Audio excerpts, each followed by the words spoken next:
कौन हो तुम और यहाँ क्या कर रहे हो? आपके आश्रम में बहुत शांति है मुनिवर।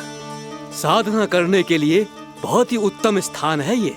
मैं चाहता हूँ कि मैं भी यहाँ। आप यहाँ साधना करना चाहते हैं, लेकिन इतना भी नहीं जानते कि किसी के आश्रम में प्रवेश करने से पहले उसकी आज्ञा लेनी चाहिए। आप ये भी नहीं जानते कि यदि कोई यज्ञ कर रहा हो तो बिना अनुमति के वहाँ प्रवेश करने से उसकी यज्ञ साधना भंग हो सकती है। आप क्या साधना करेंगे मुनि? आप तो साधना के योग्य ही नहीं हैं। इतना अपमान! एक मुनि के मुख से इतने कड़वे शब्द शोभा नहीं देते। मैं तुम्हें श्राप देता हूँ, जितनी विषैली तुम्हारी जिह्वा है उतने ही विषैले सर्प बन जाओ तुम। और ऐसा सर्प जो सांस भी ले तो निकट का वातावरण दूषित हो जाए। तुम्हारे इस दुस्साहस के लिए मैं तुम्हें श्राप देता हूँ कि तुम अभी इसी क्षण कौवा बन जाओ, और ऐसा कौवा जो कांव कांव करके अनर्गल प्रलाप करता रहे।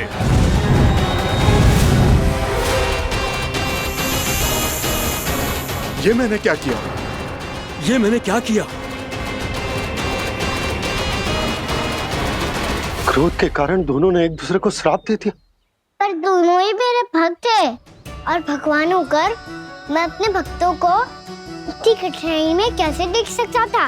इसीलिए जिस संकट में उन दोनों ने अपने आप को फंसा लिया था, उसका समाधान करने में मैं उनके पास गया।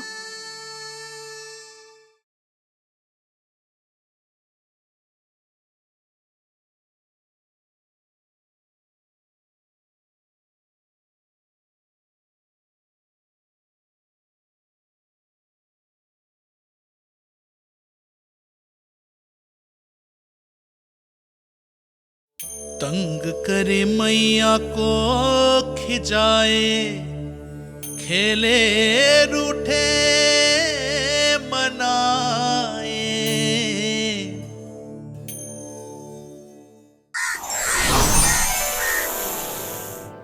देखिए ना प्रभु, ये क्या हो गया हमसे? हमारी रक्षा कीजिए प्रभु, मार्ग दिखाइए हमें। क्रोध पर नियंत्रण ना होने के कारण आप दोनों ने एक दूसरे को बहुत ही भीषण संकट में डाल दिया है। अब दोनों ही तपस्वी, तप के बल से दिए गए आपके श्राप को लौटाना भी संभव नहीं है। प्रभु कोई तो उपाय होगा, हम आपके शरण में हैं प्रभु। अपराध तो हमसे हुआ है प्रभु, पर अब आपसे ही आशा है। कुछ ऐसा कीजिए भक्त वत्सल, जिससे हम दोनों के श्राप का प्रभाव कुछ कम हो जाए। आप दोनों ही मेरे भक्त हैं, इसलिए आपकी पीड़ा का निवारण करने का एक उपाय है मेरे पास। वेद शिरोमणि, जब आप कालिया नाग बनेंगे तो आपको मेरे चरणों को अपने शीश पर धारण करने का सौभाग्य मिलेगा। और अश्र शिरोमणि, आप काग योनि होने के बाद भी आप श्रेष्ठतम ज्ञान और सर्वाधिक यौगिक सिद्धियों के स्वामी होंगे और प्रवचन दिया करेंगे। इसके बाद अश्वशिरा मुनि काकभुसुंडी बन गए, जिन्होंने आगे चलकर स्वयं गरुड़ देव को रामायण सुनाई। और मुनि वेदशिरा, महर्षि कश्यप और देवी कत्रियों के पुत्र कालिया नाग बनकर जल में। और अब वही कालिया नाग जमुना जी में, जिनके कारण जानकी के प्राण लगभग चले ही गए थे। अब कालिया नाग को उचित स्थान पर भेजने का समय आ गया है बाबा।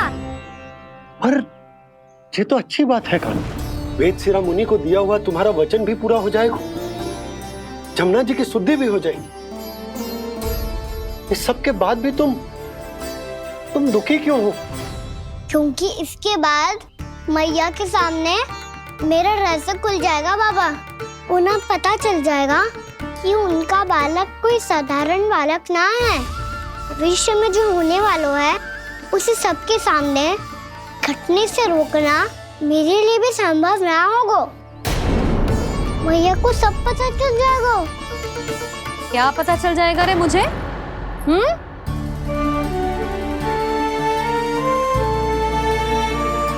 यही कि सबसे अधिक प्रेम मैं आपसे ही करता हूँ। अब बस भी कर, चलो भोजन के लिए बुलाने आई थी तुम दोनों को। भूखा थोड़े ना रहने दूंगी अपने लल्ला को। मेरा लल्ला दुर्बल हो जाएगा ना। आप खिलाओगे तो ही खाऊंगा।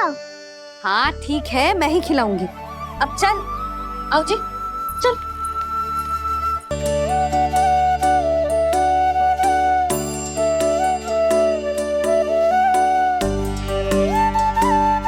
मैया खेलो ना मेरे साथ। मैया सुनो ना, मेरी बात ना मानोगी? अभी बहुत कार्य पड़े लल्ला, देख जानकी को औषधि भी देने जानो है ना। औषधि मैं दे दूंगा, फिर तो खेलोगी ना आप मेरे साथ? पिछले कुछ दिनों से अपनी मैया का अधिक से अधिक प्रेम पाने का प्रयास करो है कान्हा। इसका तो एक ही अर्थ हो सकता कि कछु बहुत बड़ो होने वालों है। कान्हा रुक जा लल्ला। कान्हा क्यों तंग कर रहा है? मैया को पहन लेना। कान्हा, कान्हा, ये क्या करो तूने?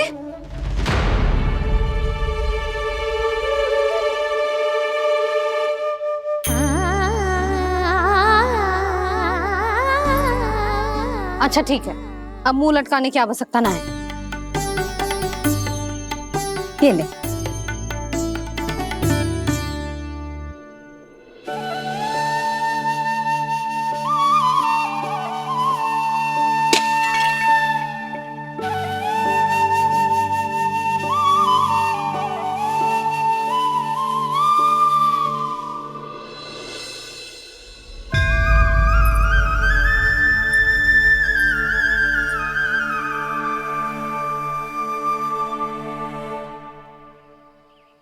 तंग करे मैया को खिजाए, खेले रूठे मनाए,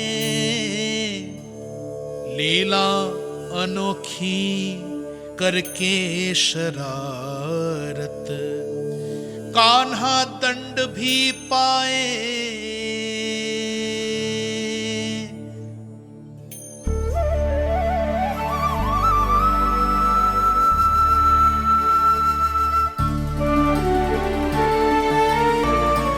रूठना मनाना, खेलना खिलाना, पहले शरारत करके क्रोध दिलाना और फिर क्षमा मांग लेना, ये सब जानबूझकर कर रहे हैं कान्हा। जैसे जीवन भर के लिए अपनी मैया की ममता को अपने हृदय में समेट कर रखना चाहते हो।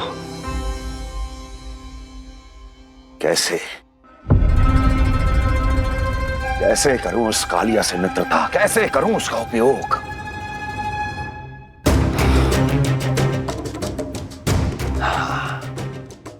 उस पर आक्रमण कर देता हूं और उसे किसी ना किसी तरह से यह विश्वास दिला देता हूं कि यह आक्रमण उस विष्णु अवतार ने किया है। फिर वो क्रोध में आकर सारे वृंदावन वासियों को अपने विष से समाप्त कर देगा। उचित है, ये उचित है। नारायण हरि, नारायण हरि।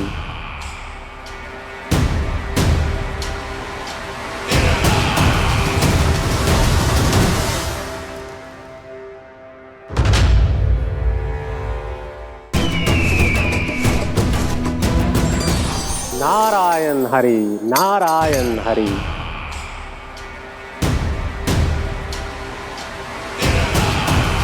प्रणाम देवर्षि।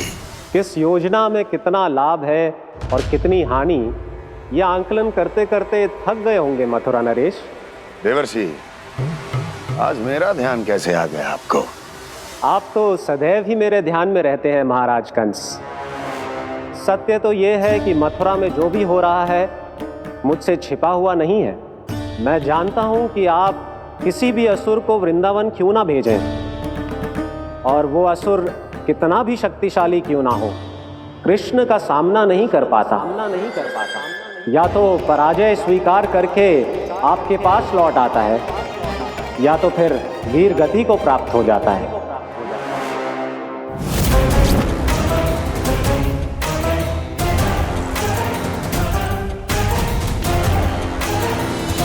वाह, मुझे मेरी असफलताएं स्मरण कराने आए हैं।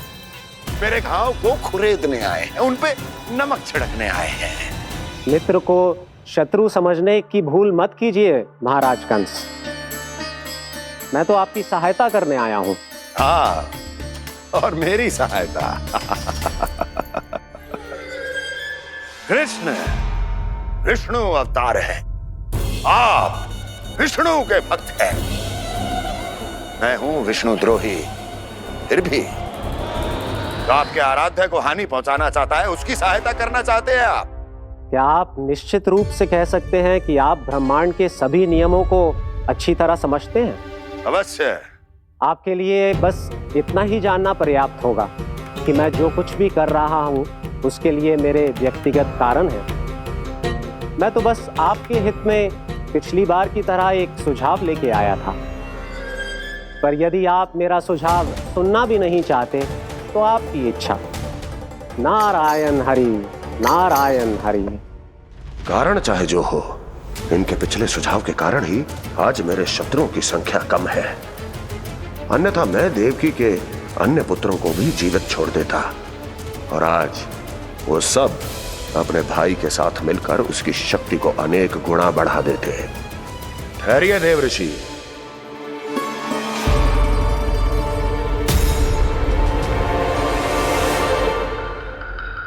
बताइए, क्या सुझाव है आपके पास? मेरे सुझाव का नाम है कालिया नाग।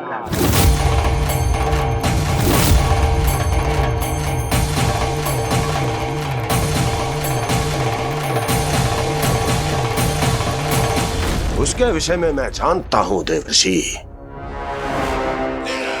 तो समस्या यह है कि मैं स्वयं उससे मिलने नहीं जा सकता, उससे भेंट नहीं कर सकता। उस कृष्ण की हत्या के लिए उसको वृंदावन जाने के लिए तैयार नहीं कर सकता। तो मत जाइए उसके सामने, और ना उसे भेजिए कृष्ण के सामने। हर बार आप किसी न किसी असुर को अपने शत्रु के क्षेत्र में भेजते हैं, जहां शत्रु उसका सामना करने के लिए पूरी तरह से तैयार होता है और आपका असुर मारा जाता है। इस बार शत्रु को युद्ध स्थल चुनने का अवसर मत दीजिए महाराज। इस बार योजना का जाल ऐसे बुनिए कि कृष्ण स्वयं उसके पास जाने के लिए विवश हो जाए। कालिया नाग स्वयं काल है, मृत्यु का दूसरा नाम है। उसके विष का उपयोग अपने लाभ के लिए कीजिए महाराज। वैसे कालिया के विष की अधिकता का अनुमान तो होगा ही आपको।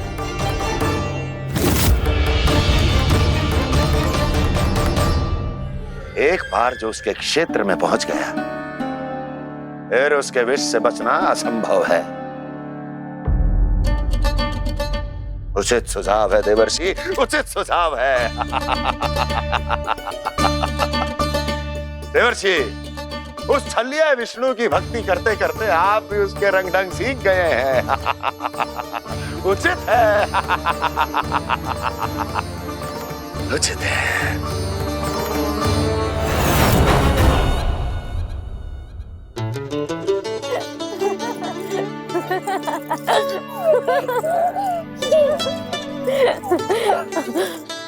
बस बस, बहुत आनंद ले लियो लल्ला। बस अब दूध पी ले। ठहर ठहर, गर्म है। जी ले पी।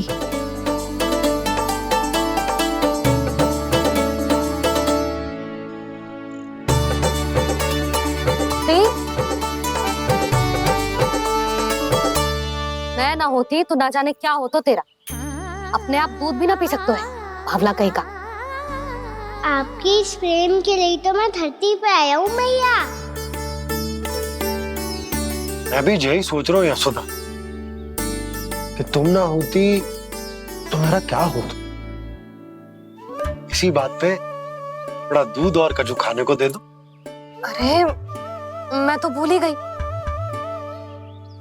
तनिक ठहर जाओ जी दूध पी लेना तो आपके लिए भी कछु ले आती हूँ।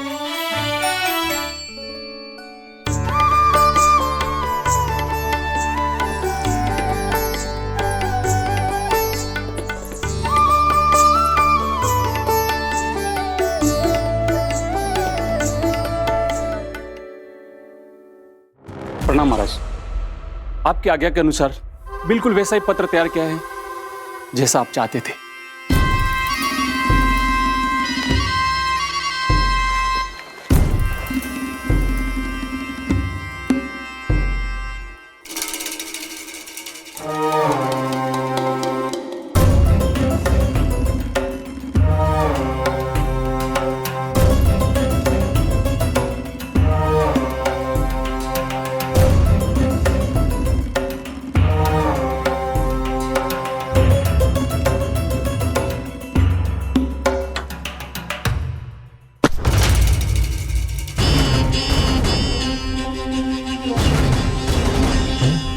कृष्ण जन्म से लेकर आज तक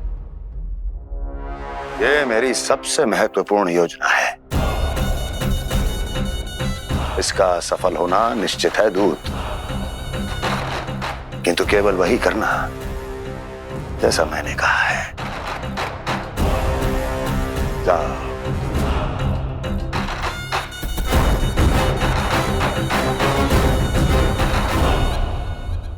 कान्हा,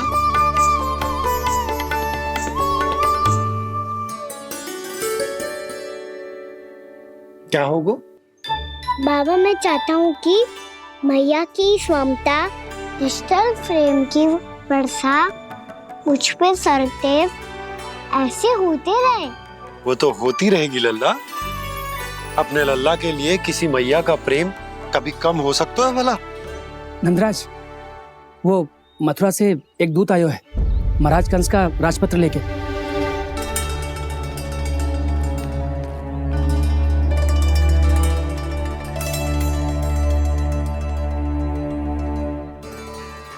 कान्हा, अब क्या करने वाला है? तेरे बाबा कहाँ गए? हाँ? कंस मामा का खेल आरंभ हो गया है, पर मैया वो सब सुनेगी तो व्यर्थ चिंतित हो जाएगी। बस थोड़ा बाहर गया मैया, कछु खा लिए से। बाहर इस समय? मैया क्या होगा? मैया देखो ना, पीठ पे कुछ हो रहा है। मेरा हाथ ना पकड़ो, आप करो ना। यहाँ? क्षमा करना मैया, पर अभी बाबा को ही संभालने दो ये सब। कहिए, क्या संदेश लाए हैं आप? नहीं नंदराज, नहीं। महाराज कंस का आदेश है कि यह संदेश सभी गांव वालों के साथ ही पढ़ा जाए। ठीक है, मैं गांव वालों के सामने पढ़ दूंगा, पर मुझे तो दीजिए पढ़ने के लिए। महाराज की आज्ञा का पालन करना आपके लिए भी आवश्यक है नंदराज। सभी गांव वासियों की सभा बुलाइए। बंसी, सभी गांव वालों की सभा बुलाओ। राजपत्र में ऐसा क्या संदेश भेजो है कंस ने? अब मेरे पत्र को पढ़कर सब भौचक के रह जाएंगे।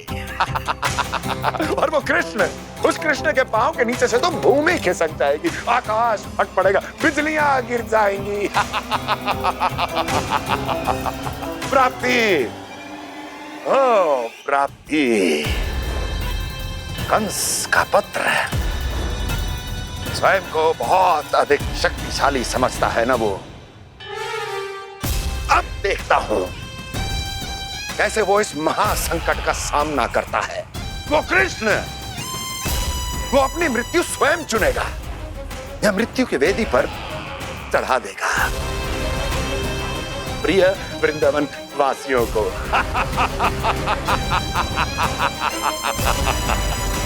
अब आएगा आनंद प्राप्ति, अब आएगा आनंद। सबको इकट्ठा करवा के ही पढ़वाएगो। अवश्य ही कोई विशेष संदेश दिया होगा कंस ने।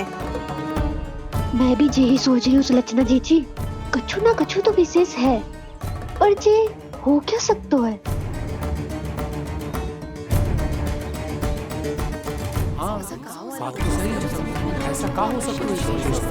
सभी गांव वासियों के सामने कहा जाए, कछु तो विशेष अवश्य लग रहा है। बाहर तक कोलाहल क्यों हो रहा है? मैया, मैया, अब क्या होगा? मैया देखो ना, सर पे कछु हो रहा है। लल्ला, नारायण ने तुझे हाथ दिए है ना? पीठ की बात अन्य थी। अपने सिर की सेवा स्वयं कर। सर पे तो हाथ पहुंच रहा है ना?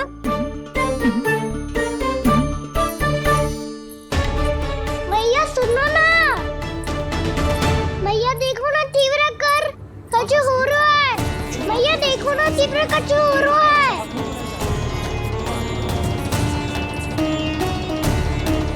सब लोग आ चुके हैं, अपना संदेश सुनाइए आप।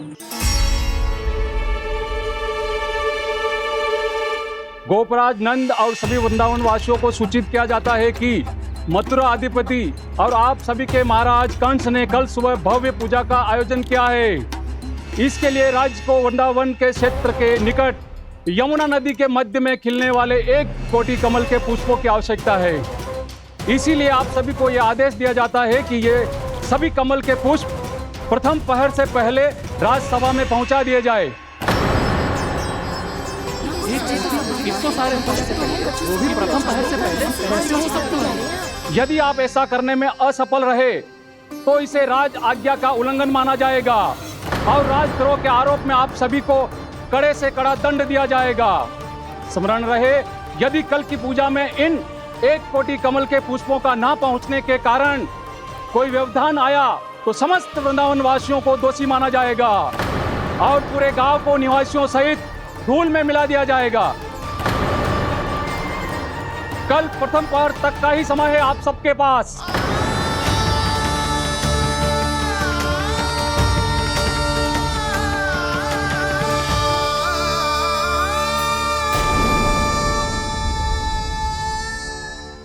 एक कोटि कमल पुष्प, वो भी कल प्रथम प्रहर में? ऐसे कैसे संभव है? और कोई साधारण पुष्प ना, यमुना नदी के मध्य खिलने वाले विशेष कमल के फूल चाहिए उन्हें। लेकिन यमुना नदी में तो कालिया नाग ने विष घोल के रखा है, तो फिर कैसे हो पाएगा? यह संभव है। हमारी मृत्यु का संदेश भेजा राजा कंस ने।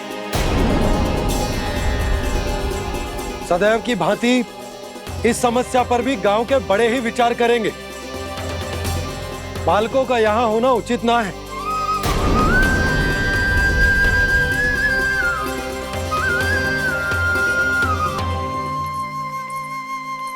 लल्ला, ले जे गेंद ले, जा अपने सखाओं के साथ खेल। सुबह उज्जवल, मधुमंगल वसंता, देखो मैया ने क्या दिया है। चलो खेलें, बहुत आनंद आएगा आज।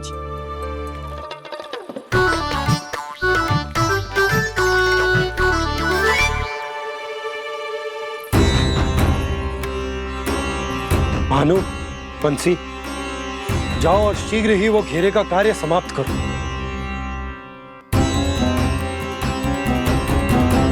पर कछु ना कछु तो करना पड़ेगा ना। पर हम कर ही क्या सकते हैं?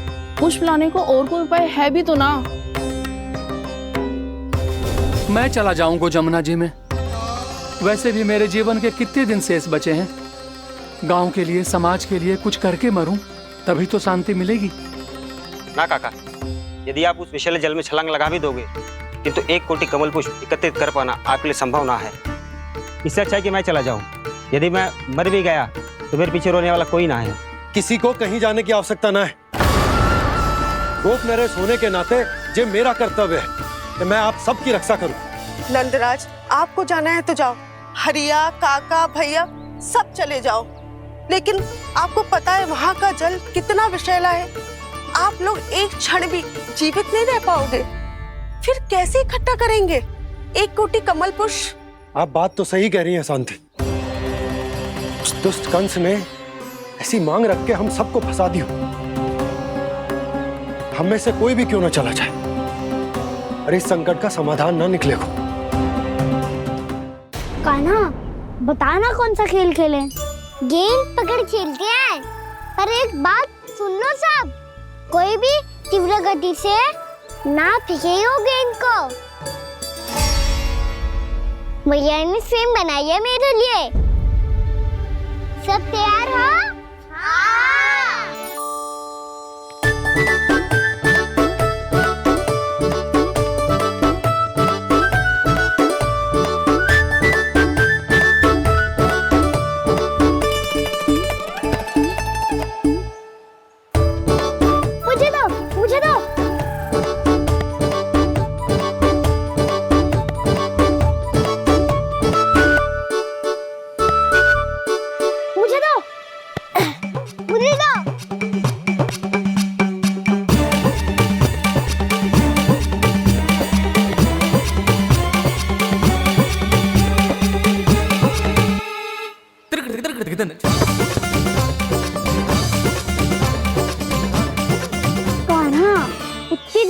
फेंकेगो तो कैसे आनंद आएगो?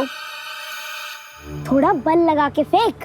हाँ कान्हा, हम अभी बड़े हो गए हैं, तू अब भी छोटे बालकों की तरह फेंक रहा है।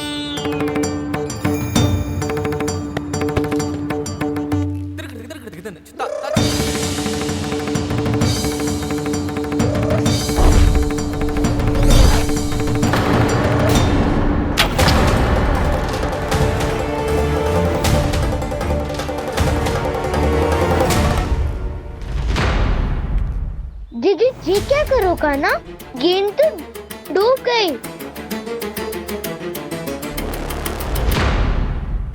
अच्छा, तो ये सब इसकी योजना का भाग था ताकि ये कालिया का सामना कर पाए। तुम सबने तो कही थी तीव्र गति से फेंको, देखो फिकवा दी ना मेरी गेम। मुझसे नदी में, तो मुझे जाके लानी पड़ेगी।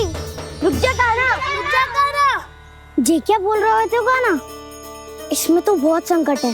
कोई भी संकट मेरी मैया का उपहार खोने से बड़ा ना है। बहुत प्रेम से बना के उन्होंने दी थी।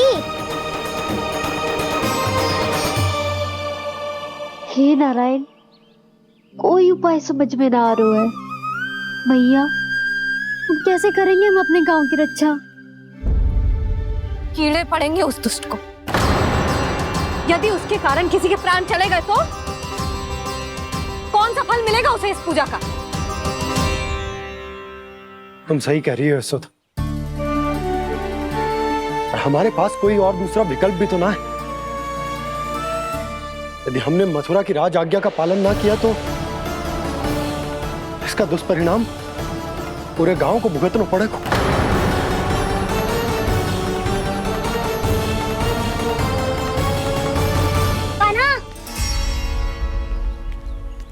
तुम्हें पता है कि तू भगवान है, दिव्य है, बहुत शक्ति है तुझमें, पर फिर भी हम तुझे विषैले जल में ना जाने दे सकते। कुछ होगा तो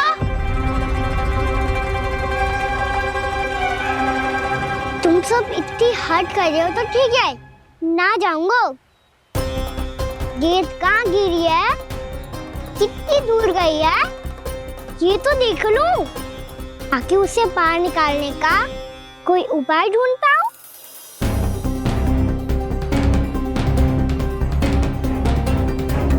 हाँ।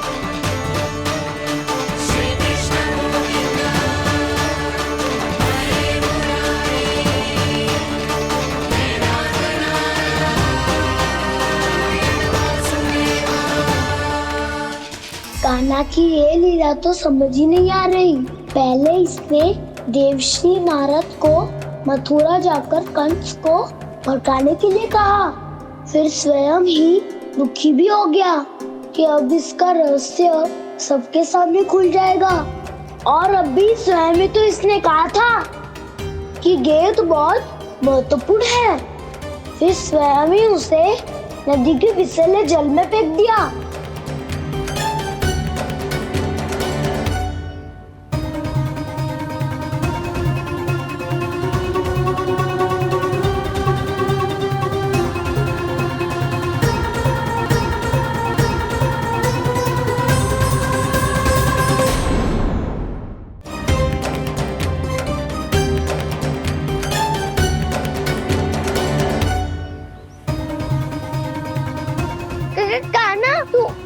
ऊपर क्यों चढ़ रहा है? अरे ऊंचाई से देखूंगा तभी तो गेंद दिखेगी।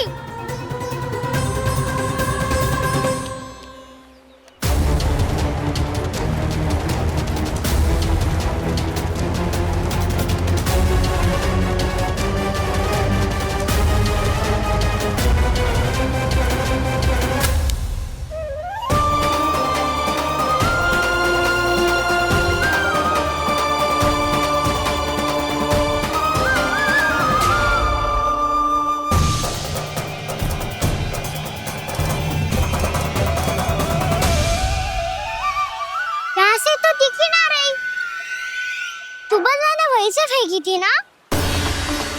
ना वहाँ से फेंकी थी। कहाँ से? नहीं कहना, वहाँ से। समझ ना आ रहा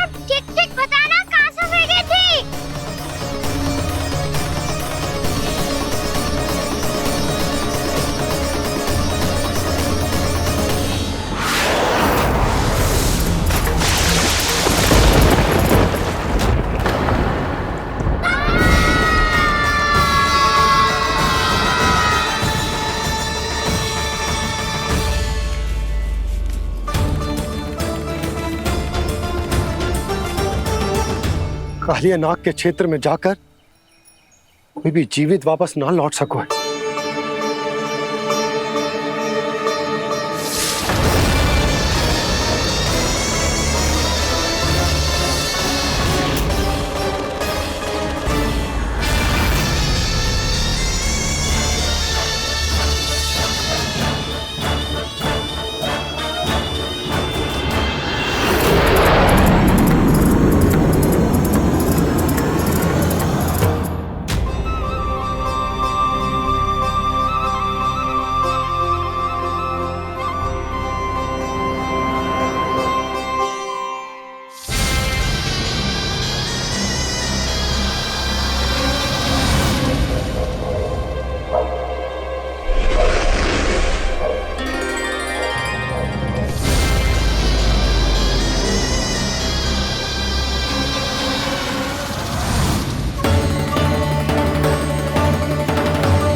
क्या किया वाना ने?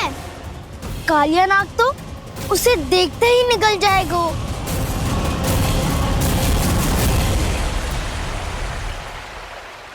तो आरंभ से अब तक सब कुछ उसकी लीला का ही भाग था।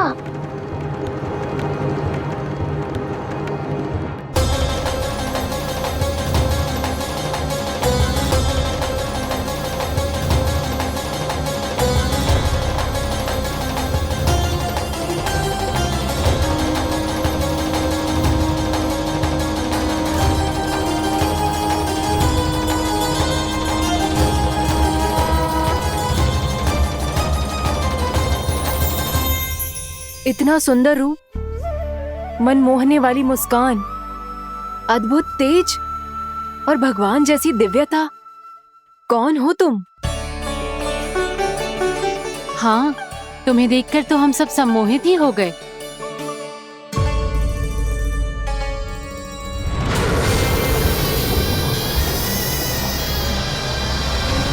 तुम जो भी हो बालक, वापस लौट जाओ। हमारा हृदय तुम्हें ही देखते रहना चाहता है, किंतु यदि हमारे पति जाग गए तो तुम्हें अवश्य हानि पहुंचाएंगे। ये बहुत विषैले है बालक, कालकोट जैसे भयानक। इनके विष से तुम नहीं बच सकोगे। नंदराज, कालिया नाग के विष का प्रभाव बढ़ते ही जा रहा है। पहले 8 कोस तक उसके विष का प्रभाव था, अब तो 1 योजन से अधिक क्षेत्र में फैलो है। जल पीने के प्रयास से अनेक पशु मारे गए हैं और नदी के निकट के वृक्ष और वनस्पति सब नष्ट होने लगे।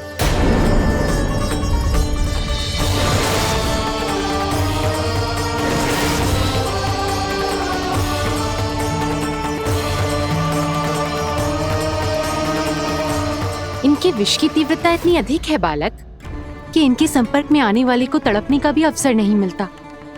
इनके विष की अग्नि क्षण भर से भी कम समय में प्राणवायु को जलाकर राख कर देती है।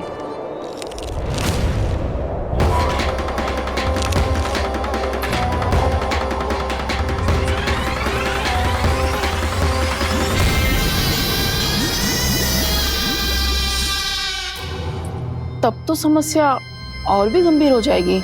मैंने तो सुनो है कि कालिया नाग कम से कम 2 योजन लंबा है, सैकड़ों फन है उसके।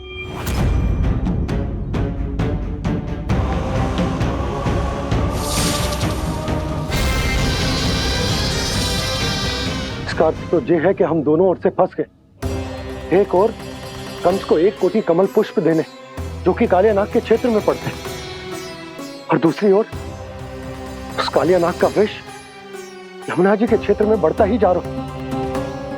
इसके कारण हम ही नहीं, निर्दोष पशु पक्षी भी संकट में। इन दोनों समस्याओं का एक ही समाधान है, उस कालिया नाग का सामना करना।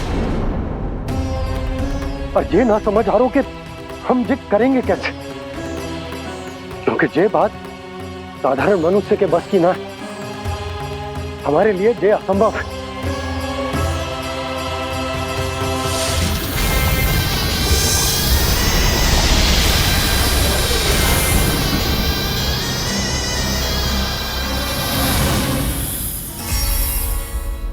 अब तो तुमने अपनी आंखों से भी देख लिया बालक, ये कितने विषैले हैं। नींद में भी विष उगलते हैं। इससे पहले कि तुम्हें कुछ हो जाए, चले जाओ यहाँ से, मान लो हमारी बात। आप सब मुझे जानती भी नहीं और फिर भी मेरी इतनी चिंता कर रही हैं आप। माँ की ममता भेदभाव नहीं जानती। तुम भी किसी के पुत्र हो और हम सब भी माँ हैं। एक माँ को हर बालक में अपनी ही संतान दिखाई देती है, इसलिए हम तुमसे विनती करते हैं, वापस चले जाओ, बचा लो अपने प्राण।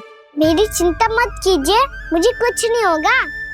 होगा, अनर्थ होगा यदि ये उठ गए तो।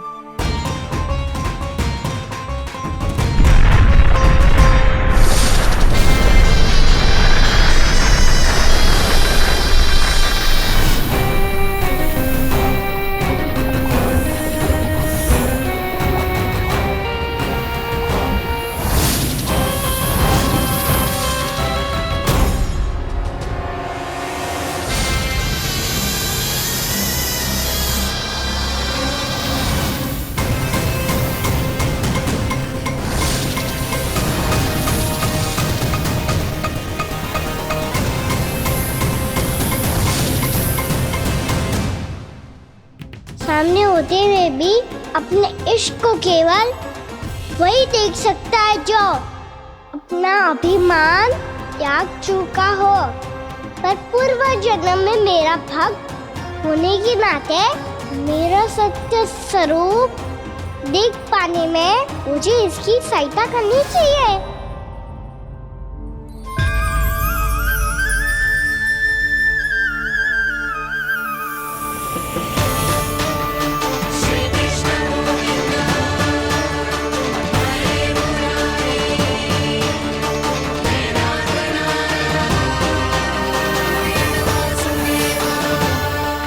देखो हमारा छोटा सा कान्हा कैसे डट के खड़ा हुआ है।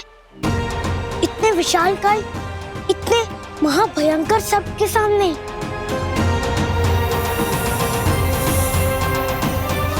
ये कोई भगवान नहीं है जो इसके सामने हाथ जोड़ रही हो तुम सब।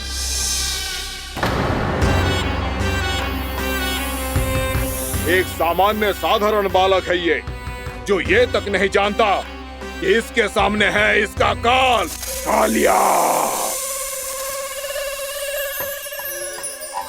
तू कौन है बालक? मेरे इतने निकट आकर भी तू जीवित कैसे है? मेरी नहीं, अपनी चिंता करो कालिया। बहुत मनमानी कर ली तुमने। अब बस मैं तुम्हें रोकना हूँ। अब बस मैं तुम्हें रोकना हूँ। मैं तुम्हें रोकना हूँ। बित्ते भर का है तू, मेरे विष के बारे में जानता ही क्या है? और कहता है मुझे रोकने आया है। किससे? किससे रोकना चाहता है तू मुझे? मुझे क्रोध दिलाने की भूल मत कर बालक। अपनी फुंकार से ही तेरी इस मुस्कुराहट को अंतिम मुस्कुराहट बना सकता हूं मैं। शीघ्र बता, कौन है तू और किसने भेजा है तुझे? तुम्हें आवाज भी है कि अपनी पुकारों से तुम कितना विष भूल चुके हो। पवित्र यमुना नदी को कितना दूषित कर दिया तुमने। और यही नहीं, तुम्हारे कारण निकट के जीव जंतुओं, वृक्ष, वनस्पतियों सबको हानि पहुंच रही है। तो क्या? मुझे उससे क्या? मुझे है, मुझे है। आपत्ति है मुझे तुम्हारी इस व्यवहार से, और इसीलिए तुम्हें यहाँ से जाना होगा, यहाँ से जाना होगा।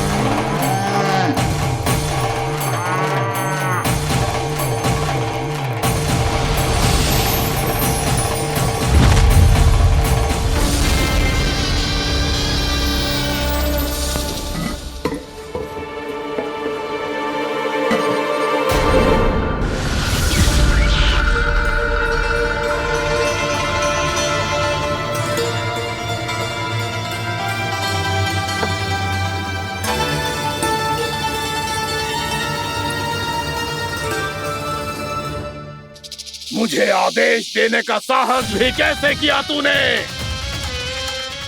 इस क्षेत्र को मैंने अपना राज्य बनाया है, मेरा परिवार रहता है यहाँ, और तू मुझे यहाँ से जाने के लिए कह रहा है?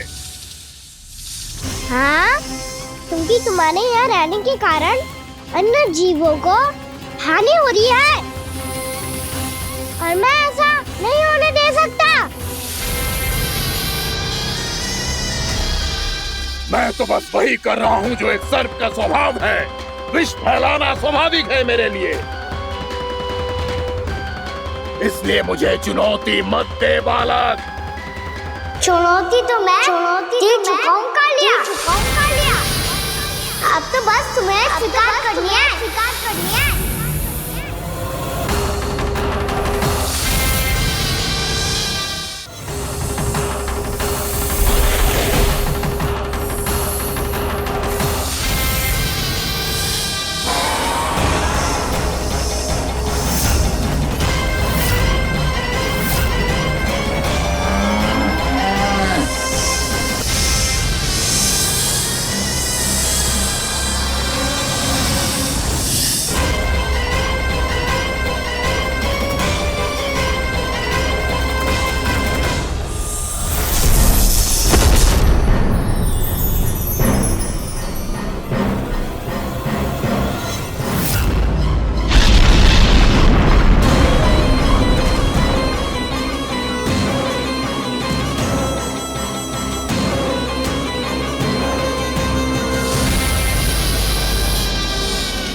मैं भी चेतावनी दे रहा हूँ, यहाँ से चले जाओ। अपनी भूल को पहचानो कालिया, तुम जो कर रहे हो अनुचित है।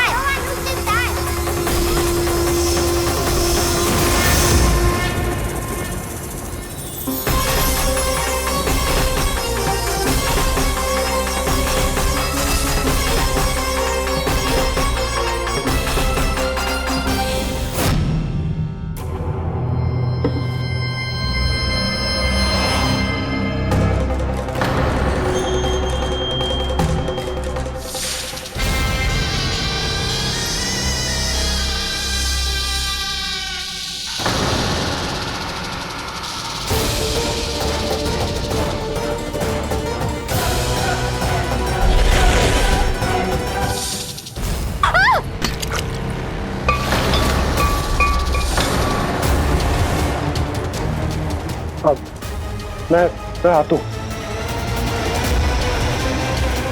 क्या हो गया सुधा? मुझे आवाज हो रहा है जी, कछु ना कछु गड़बड़ है। यशोदा, जो समस्या हमारे सामने है, हम सभी उसका समाधान खोजने में जुटे। तुम विश्वास करो, मैं कोई ना कोई समाधान अवश्य ढूंढ लूंगा।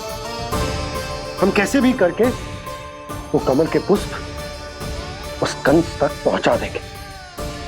नाना, समस्या उससे कहीं अधिक है, उससे कहीं अधिक बड़ी, उससे कहीं अधिक भयानक है।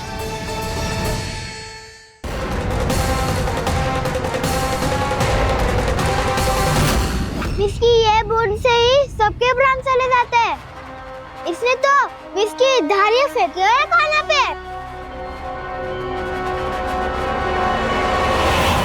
कान्हा कैसे बच्चे को अधिक विष से? इसका विष तो क्या, ये सर स्वयं भी छू तक नहीं पाएगा हमारे कान्हा को।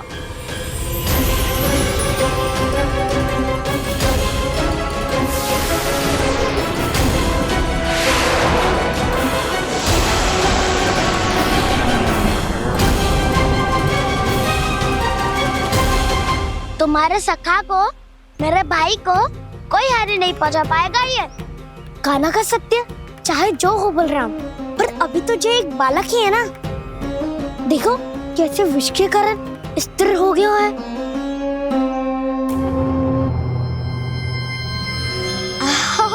हाउ सर्फ ने कितनी आसानी से अपनी पूंछ से बांध लिया है।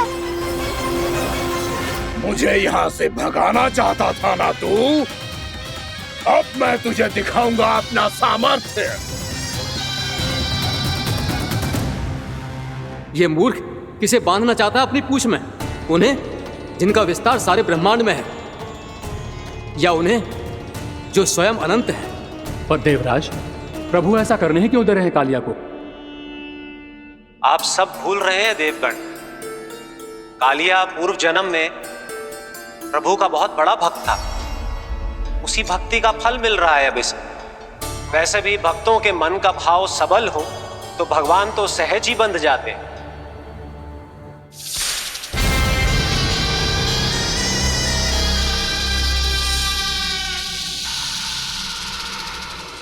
बलराम, तुमने ही तो कही थी कान्हा को कछु ना होगो। देखो दुष्ट ने चारों ओर से जकड़ लियो है।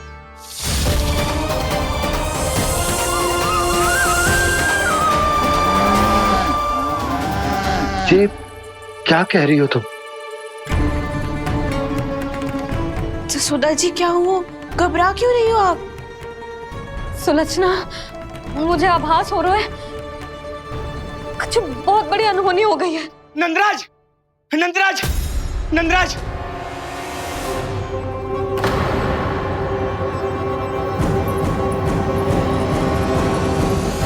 नंदराज, कान्हा ने जमुना नदी में छलांग लगा दी है।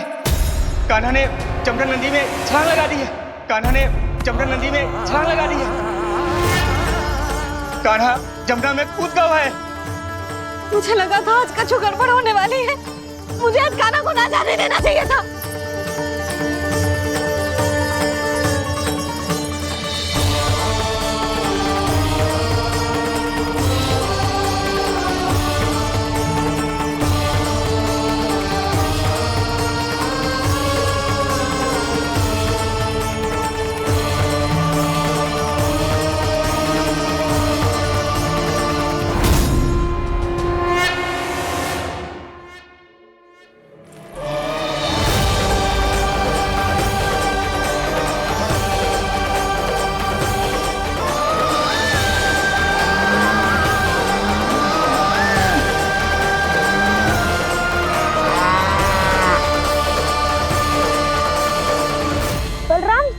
करो ना।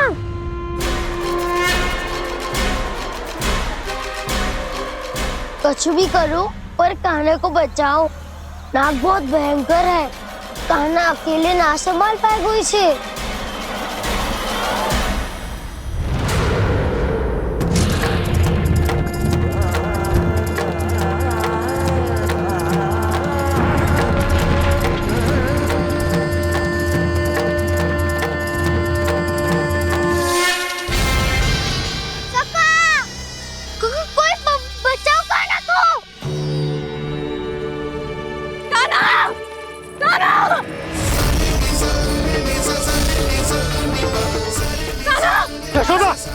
यशोदा रुको। छोड़ दो मुझे, छोड़ दो मुझे। जीजी संभालो, बावली हो गई है।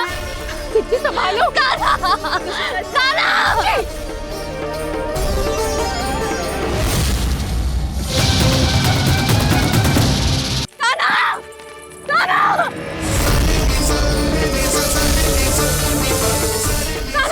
यशोदा, यशोदा रुको। छोड़ दो मुझे, छोड़ दो मुझे। जीजी संभालो, बावली हो गई है। जीजी संभालो। कान्हा, कान्हा। देखो अब कैसे तुम्हारे अस्थियों को तोड़कर छोटे छोटे टुकड़ों में बदल दूंगा मैं।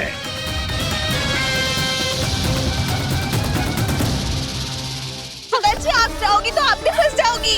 अपने लल्ला के लिए मैं किसी भी संकट का सामना करने के लिए तैयार हूँ। छोड़ो ना यशोदा, हमें कोई और उपाय खोजना पड़ेगा। कोई और उपाय? आप देख ना रही मेरा कान्हा किस दशा में है। कान्हा मैया के वश में नहीं है, नहीं तो ये अपने लल्ला के लिए साक्षात काल का भी सामना कर ले। ये तो केवल कालिया नाग है।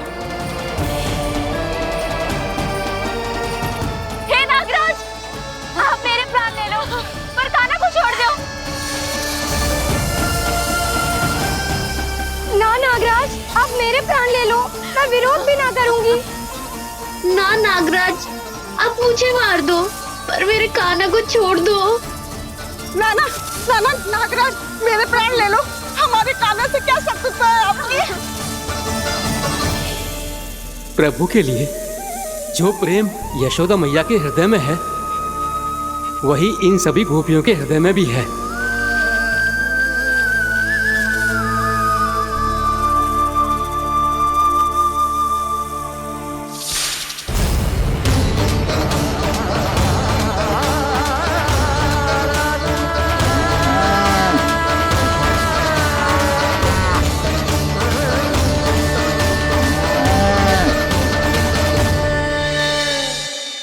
यशोदा, यशोदा,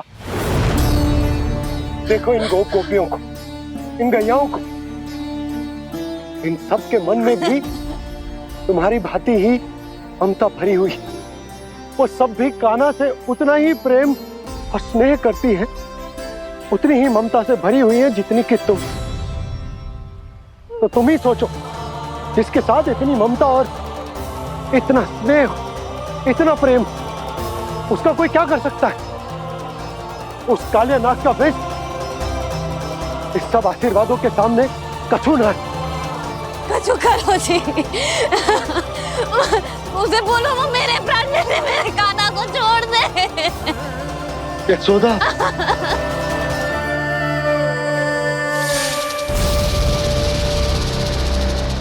केवल इन्हीं में नहीं देवराज, नाग पत्नियों के हृदय में भी ममता का वही प्रेम उमड़ रहा है।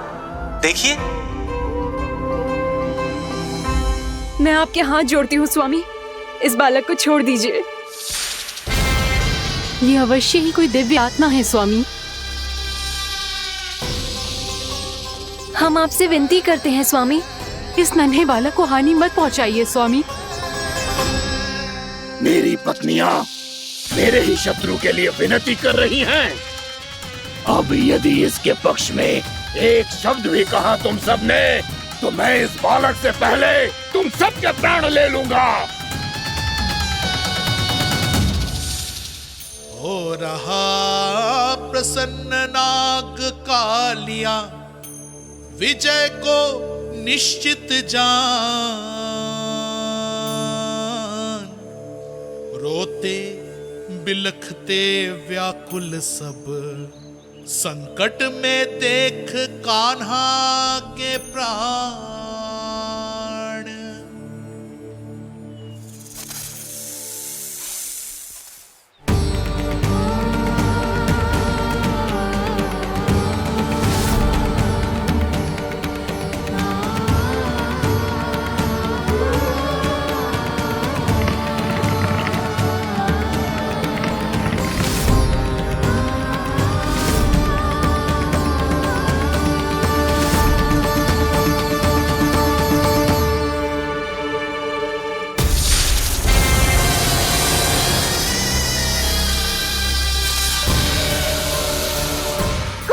जी, मेरे लल्ला को बचा लो, कोई तो कुछ करो। जीजी, संभालो जीजी। यशोदा, यशोदा तुम शांत हो जाओ, मैं कान्हा को वापस लेकर आऊंगा। मैं रक्षा करूंगा उसकी। ना नंदराज, नंदराज नहीं। कम से कम आप तो समझो नंदराज, कालिया के पास आप जाओगे तो आप भी फंस जाओगे।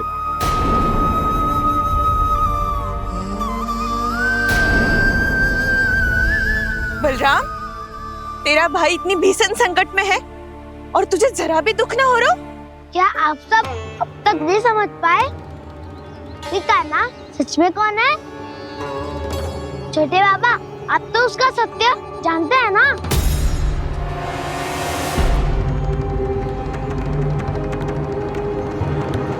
मानता हूँ कि आप सब कान्हा के रहस्य के बारे में नहीं जानते, पर क्या उसके जन्म से आज तक घटी एक से बढ़कर एक विचित्र घटनाओं को भी भूल गए हैं आप सब?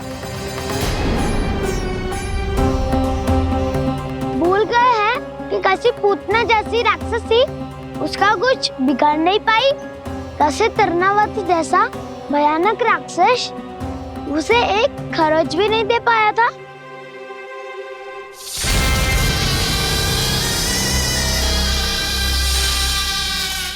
आप सबने अपनी आंखों से देखा था ना, बकासुर से कान्हा की रक्षा करने देवता स्वयं आए थे, पर सत्य तो ये है कि वो सभी देवता भी उस असुर के सामने असमर्थ हो गए थे।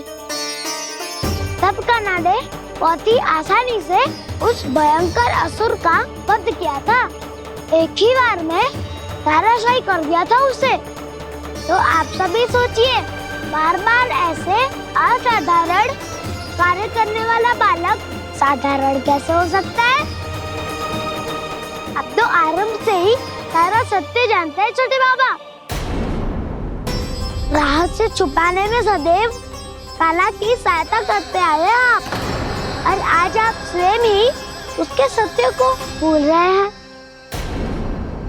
और तुम सब भी तो जानते हो कान्हा की शक्तियों के बारे में।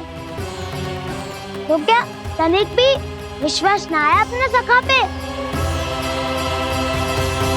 बलराम, तू क्या कह रहे है? मैंने जो कहा उसका एक एक शब्द सत्य है छोटी माँ। यदि प्रभु की इच्छा हुई तभी कुछ ही क्षणों में सब कुछ अपनी आंखों से स्वयं अनुभव कर लेंगे आप।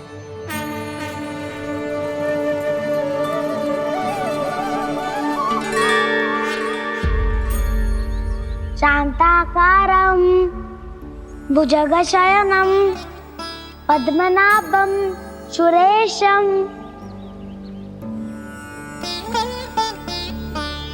विश्वाधारं गगनसदृशं मेघवर्णं शुभांगं लक्ष्मीकान्तं कमलनयनं योगी वीरध्यानगम्यं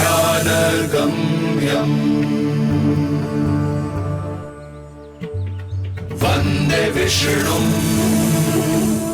भवभयहरं सर्वलोकैकनाथम्।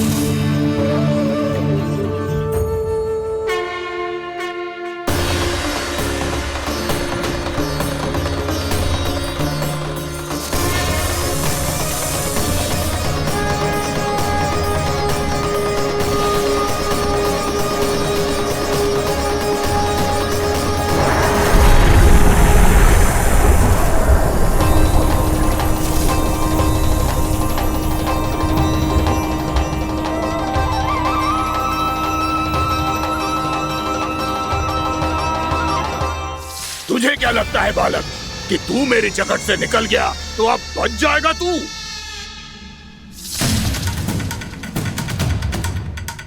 मेरे विष से अपनी प्राण रक्षा करने में सफल रहा, मेरी जकड़ से भी छूट गया, पर मेरे दंश से नहीं बच पाएगा।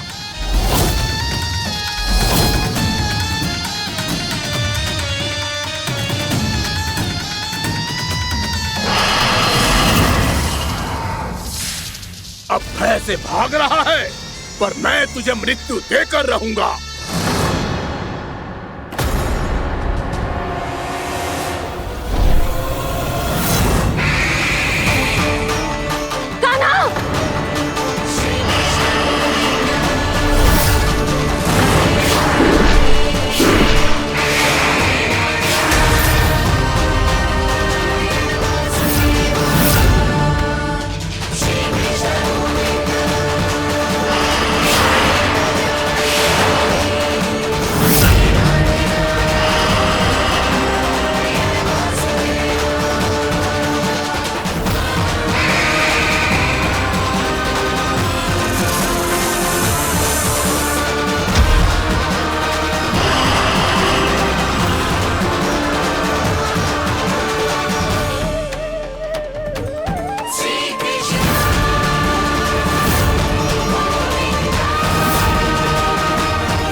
मेरा नन्हा सा कान्हा कितनी देर भाग पाएगा?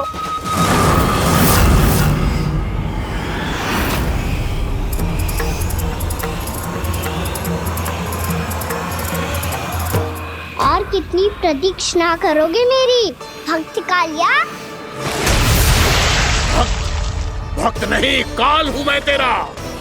जब अहंकार का मुकुट बुद्धि को ढक लेता है तो भक्त अपने भगवान को भी नहीं पहचान पाता।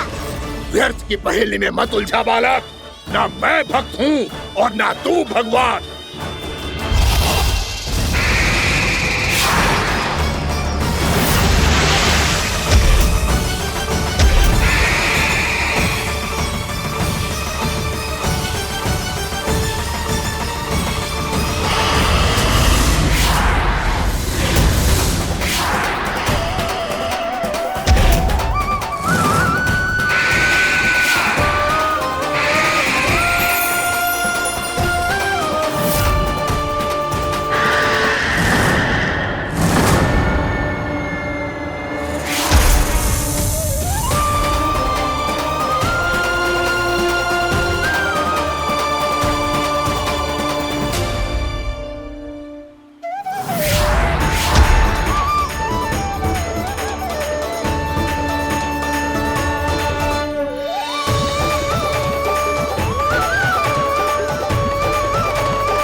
उसे छूकर कालिया नाग का हलाहल जैसा विष भी चरणामृत बन गया है और यमुना जी के जल में फैल चुके विष के प्रभाव को भी नष्ट कर रहा है।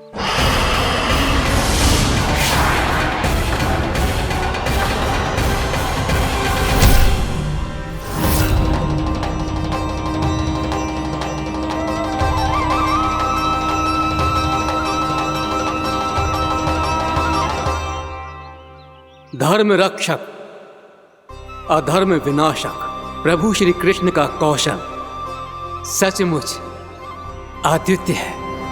नारायण नारायण।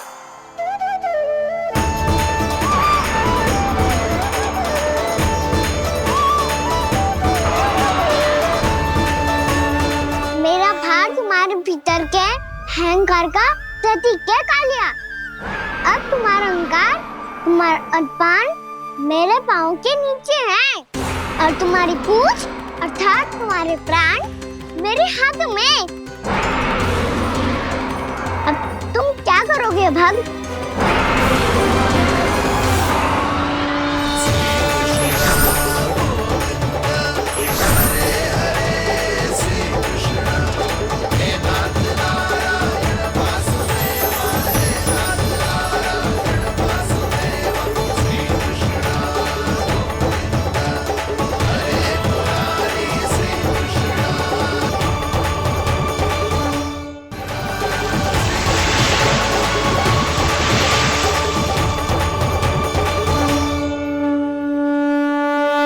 प्रभु, भले ये आपको पहचानने में असमर्थ हो, पर हम सब ने आपको पहचान लिया है। हाँ प्रभु, एक भक्त होने के नाते और एक अर्धांगिनी और माँ होने के नाते मैं आपसे इनके प्राणों की भिक्षा मांगती हूँ। अपनी कृपा दिखाइए और इन्हें क्षमा कर दीजिए। आपके लिए मित्र और शत्रु में कोई अंतर नहीं प्रभु। उसी तरह आपकी कृपा और दंड में भी कोई अंतर नहीं। दोनों दया ही तो हैं, अकारण ही किसी को प्राप्त नहीं होती। हमें विश्वास है कि हमारे पति को मिला ये दंड कोई अभिशाप नहीं है, आपका वरदान है। ये सत्य है प्रभु कि इनसे बहुत से पाप हुए हैं। इनके विष से बहुत सारे जीव जंतु को हानि पहुंची है।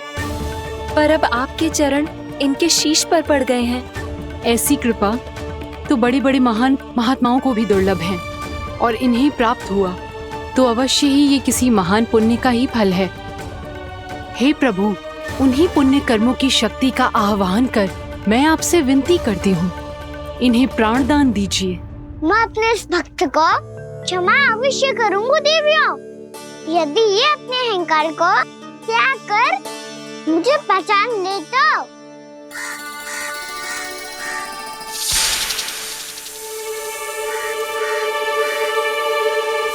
मैं तुम्हें श्राप देता हूँ, जितनी विषैली तुम्हारी जिह्वा है उतने ही विषैले सर्प बन जाओ तुम।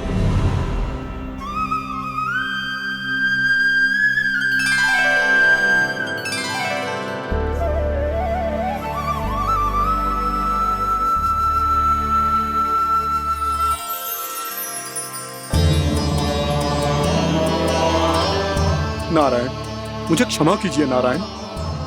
मैं तो आपका परम भक्त था, किंतु मैं आपको पहचान नहीं सका। इसका दंड तो मुझे मिलना ही था, किंतु मैं अब प्रायश्चित करना चाहता हूं। इसके लिए यदि आप मेरे प्राण भी ले लेंगे तो भी मुझे कोई दुख नहीं होगा। मैं अपना जीवन, मृत्यु और अपना अस्तित्व सब कुछ आपको समर्पित करता हूं। तुम्हें तुम्हारी क्रोध के कारण श्राप मिला, जिसे विशाल सर्प के रूप में तुम्हारा जन्म हुआ, और सर्प का तो स्वभाव है विष फैलाना। इसीलिए तुम्हें दंड नहीं दूंगा मैं, सिर्फ सभी अपराधों का पश्चाताप कर लिया। इसीलिए मैं तुम्हें क्षमा करता हूँ कालिया।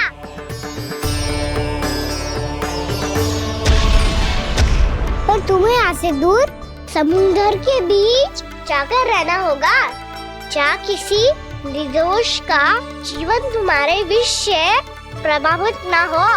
मैं चाहकर भी आपकी इस आज्ञा का पालन नहीं कर सकता। मैं असमर्थ हूँ प्रभु, क्योंकि यदि मैं इस क्षेत्र को छोड़कर गया तो मेरी मृत्यु निश्चित है।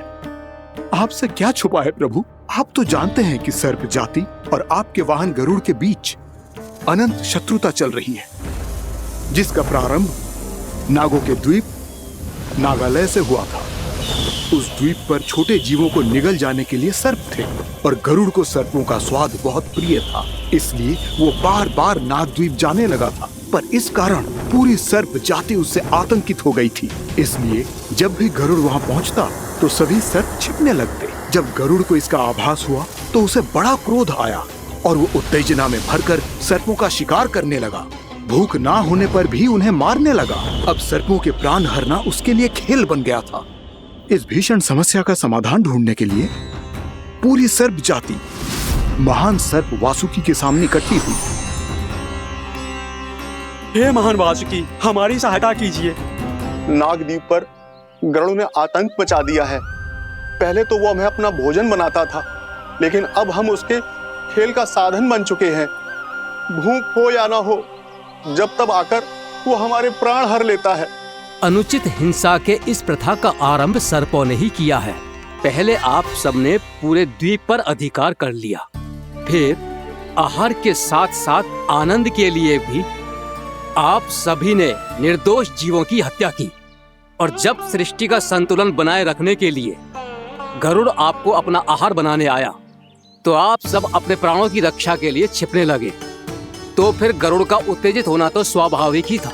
नागनाथ, जो हमने अन्य जीवों के साथ किया वही अब हमारे साथ हो रहा है, परंतु ये भी तो सृष्टि के संतुलन के विरुद्ध ही है ना? अवश्य है, इसलिए मैं गरुड़ से चर्चा करूंगा।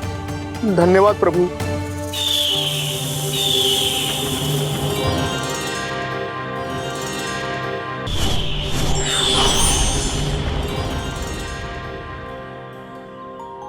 श्री नारायण के वाहन पक्षीराज गरुड़, मैं संपूर्ण सर्प जाति की ओर से आपसे एक निवेदन करने आया हूँ।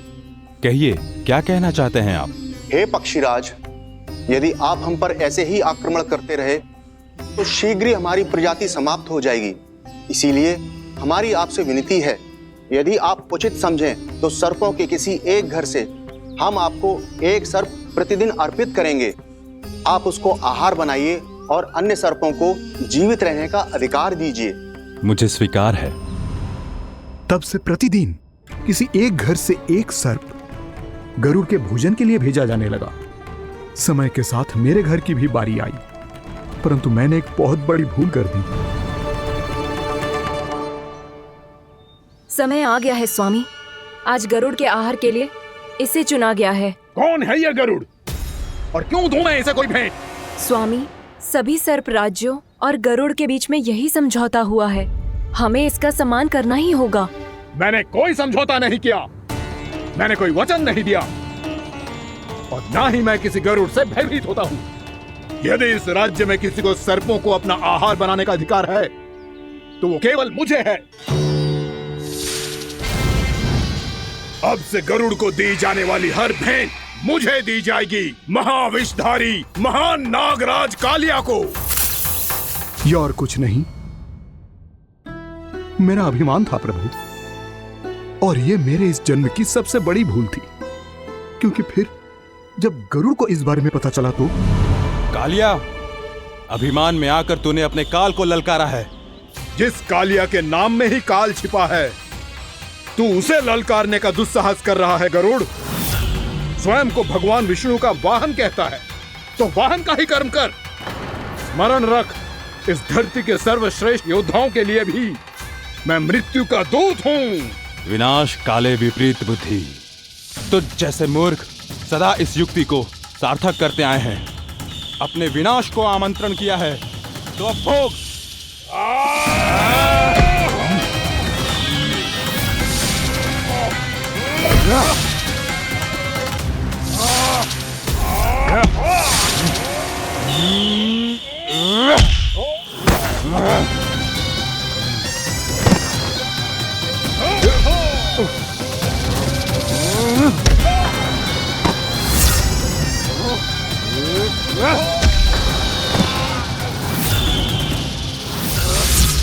जिसने मेरा भोजन चुराने की धृष्टता की है वो इसी योग्य है।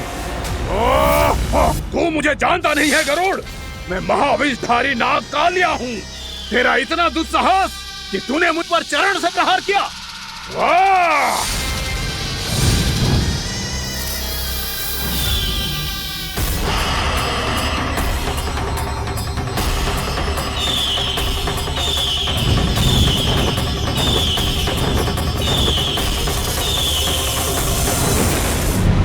मैं अपने अभिमान में भूल गया था कि गरुड़ मुझसे कहीं अधिक शक्तिशाली है। इसलिए अपने प्राणों की रक्षा करने के लिए मैं एक स्थान से दूसरे स्थान भागने लगा। नदियां, पर्वत, यहां तक कि मैंने सागर भी लांघ डाला, पर मैं जहां भी जाता गरुड़ के रूप में मेरा काल वहीं आ जाता।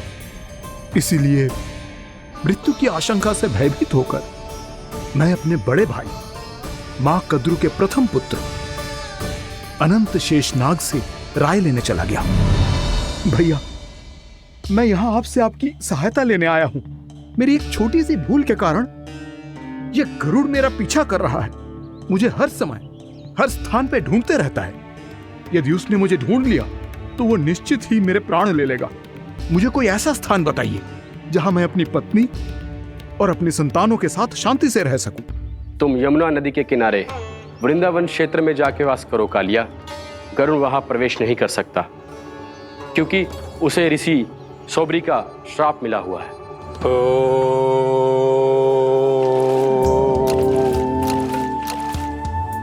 ध्यान और तपस्या का नित्य कर्म करते हुए ऋषि के मन में मछलियों के प्रति प्रेम भाव इतना बढ़ गया कि वो भूल गए सभी जीव खाद्य श्रृंखला का भाग होते हैं और मछलियां भी इस नियम की अपवाद नहीं है। उन्हें मछलियों की अटखेली इतनी अच्छी लगने लगी कि वो इस क्षेत्र के मछुआरों को भी मछली पकड़ने की अनुमति नहीं देते थे।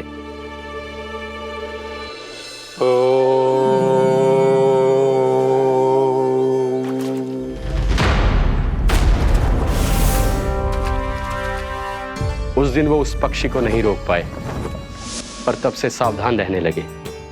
यहां तक कि अपने साधना से भी अधिक ध्यान वो पक्षियों पर केंद्रित करने लगे। ठहरो। इसी क्षण अपनी चोंच में पकड़ी इस मछली को छोड़ दो। तुम्हें इन मछलियों का आहार नहीं करना चाहिए पक्षीराज। ये तो खाद्य श्रृंखला का नियम है ऋषिवर। यदि मैं इनका आहार नहीं करूंगा तो कोई और पक्षी कर लेगा। मैं अपने आनंद या प्रतिशोध के लिए इनके प्राण नहीं ले रहा। ये तो बस मेरा भोजन है। पर यह मेरा तपस्या स्थल है। तुम यहाँ शिकार करके मेरी साधना में विघ्न नहीं डाल सकते पक्षीराज। यदि आपकी यही इच्छा है तो मैं आज के बाद यहाँ नहीं आऊंगा।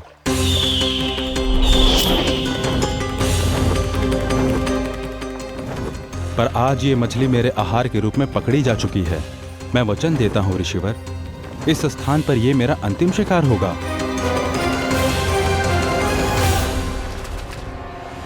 आज के बाद यदि तुमने वृंदावन की निकट उड़ान भी भरी तो तुम सैकड़ों टुकड़ों में फटकर मारे जाओगे पक्षीराज। ये मेरा श्राप है।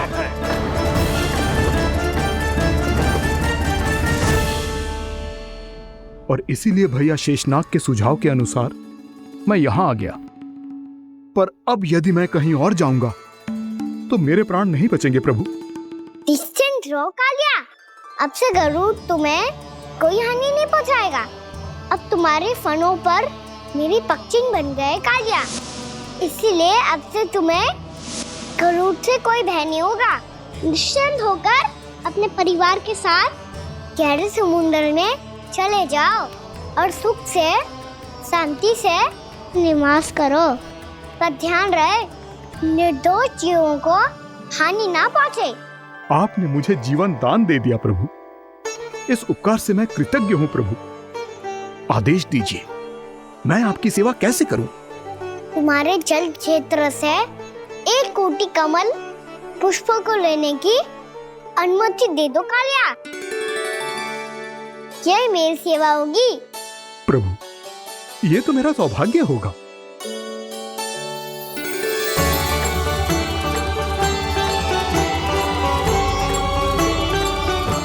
एक कोटि के स्थान पर हम 3 कोटि कमल पुष्प ले आए प्रभु। मैं तुम्हारी सेवा भाव से प्रसन्न हुआ कालिया। रमनाक द्वीप पर चले जाओ ताकि तुम्हारे कारण फिर कभी किसी निर्दोष जीव को हानि ना पहुंचे और ना ही तुम्हारा विष मेरे प्रिय यमुना नदी के जल को दूषित कर पाए। मैं तुम्हें आशीर्वाद देता हूँ। आज यहाँ मेरे द्वारा तुम्हें दिए गए इस आदेश का स्मरण जो भी भक्त करेगा और प्रातः काल और संध्या काल में इसका उच्चारण करेगा, उसे फिर कभी किसी संकट से कोई भय नहीं होगा। ये स्थान अब से काला कुंड के नाम से जाना जाएगा।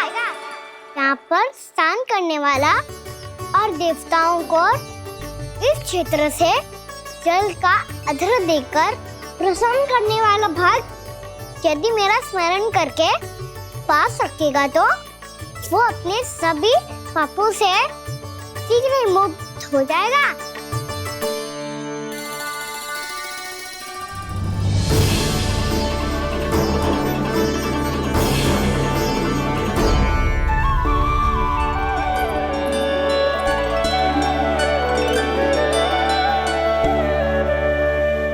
कौन है जी भगवान जिसने अभी अभी कालिया जैसे विशाल विस्तर का सामना किया? क्या एक साधारण बालक जो शीत की अधिकता से ठिठुर रहा है? क्या करूं? मैं लल्ला को ममता के आंचल में छुपा लूं या भक्त बनकर प्रभु की लीला देखती रहूं? क्या करूं मैं? कितना ठंडा था जल, बहुत सर्दी लग रही है। सर्दी से तड़पते हुए कैसे देखूं इसे? अभी जाके अपने पल्लू से सुखाती हूँ। हृदय से लगा के स्नेह की आंच दूंगी तो सर्दी पल भर में छूमंतर हो जाएगी।